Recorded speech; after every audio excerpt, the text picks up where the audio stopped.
बंगाल में दूसरे दौर का चुनाव है और इस चरण में मुख्यमंत्री ममता बनर्जी समेत कई बड़े नेताओं की राजनीतिक किस्मत दांव पर लगी है, जिससे मुकाबला और भी रोमांचक हो गया है। और यह चरण बंगाल की सत्ता की तस्वीर को काफी हद तक साफ कर सकता है। जहां बीजेपी की बढ़त मुकाबले को कड़ा बना सकती है, वहीं टीएमसी का दबदबा उनकी वापसी को मजबूत कर सकता है। पहले दौर में भारी मतदान के बाद दूसरे दौर के चुनाव को लेकर मतदाताओं में भारी उत्साह देखने को मिल रहा है। 1,64,35,627 पुरुष मतदाता, 1,57,37,418 महिला मतदाता और 792 थर्ड जेंडर वोटर सहित राज्य के 3,21,73,837 मतदाता 142 असेंबली सीटों के लिए नुमाइंदे चुनेंगे। इस बार चुनाव में 1228 पुरुष उम्मीदवार और 220 महिला उम्मीदवार समेत कुल 1448 उम्मीदवार हैं। पश्चिम बंगाल में इस बार 18-19 साल के 4,12,668 युवा मतदाता पहली बार अपने वोट की ताकत दिखाएंगे। 1,96,801 मतदाता की उम्र 85 वर्ष या ज्यादा है। वहीं 3,243 मतदाता 100 साल की उम्र पार कर चुके हैं। इसके अलावा 57,783 दिव्यांग वोटर भी हैं। 142 सीटों पर होने वाला ये दूसरा और आखिरी चरण इसलिए बेहद अहम है क्योंकि इसमें दक्षिण बंगाल और कोलकाता की सीटें शामिल हैं, जिन्हें बीते 15 साल से ममता बनर्जी और टीएमसी का मजबूत गढ़ माना जाता रहा है। पिछले चुनावी आंकड़ों पर नजर डालें तो 2021 में इन 142 सीटों में से 123 पर जीत दर्ज कर टीएमसी ने अपनी पकड़ मजबूती से कायम रखी थी। वहीं बीजेपी को यहां महज 18 सीटों पर सफलता मिली थी। महज 142 सीटों पर चुनाव है, लेकिन इसे शांतिपूर्ण ढंग से अंजाम देने के लिए 2.5 लाख से ज्यादा सुरक्षा बलों की तैनाती की गई है।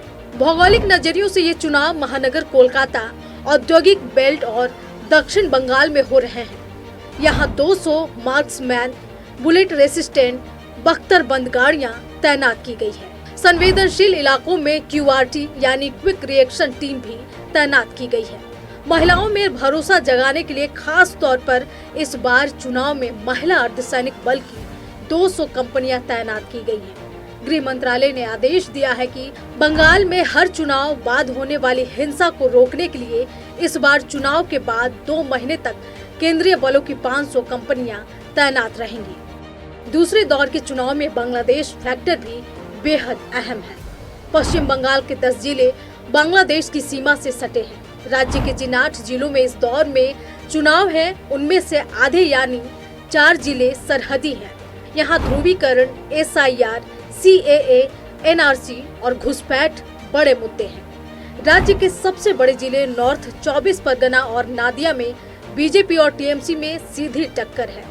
लोगों की दिलचस्पी ये जानने में है कि इस बार के चुनाव में साउथ 24 परगना का वोटर, जो परंपरागत तौर पर टीएमसी का मजबूत समर्थक रहा है, इस बार क्या सोच रहा है। जिलावार अगर बात करें तो पूर्व बर्धमान में 16, हुगली में 18, हावड़ा जिले की 16, उत्तर कोलकाता की 7, दक्षिण कोलकाता की 4, दक्षिण 24 परगना की 31, उत्तर 24 परगना की 33 और नदिया जिले की 17 सीटों पर इस दौर में चुनाव हो रहे हैं।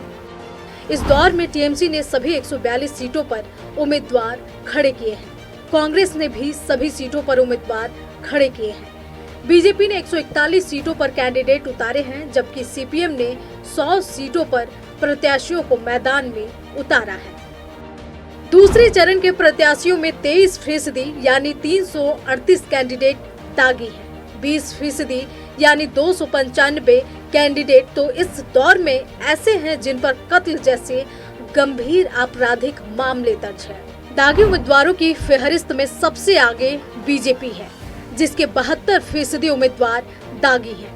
सीपीएम के 51%, टीएमसी के 35% और कांग्रेस के 26% कैंडिडेट दागी हैं। इन दागी प्रत्याशियों के होने से हुआ यह है कि 142 में से 63 सीटों को चुनाव आयोग ने रेड अलर्ट सीट घोषित कर दिया है। दूसरे चरण के उम्मीदवारों में से 22% करोड़पति हैं। टीएमसी के 73%, बीजेपी के 52%, सीपीएम के 33% और कांग्रेस के 25% उम्मीदवार करोड़पति हैं। इस दौर में हर कैंडिडेट कम से कम 1.25 करोड़ का मालिक है। नक्षत्र न्यूज के लिए सत्यव्रत किरण की रिपोर्ट।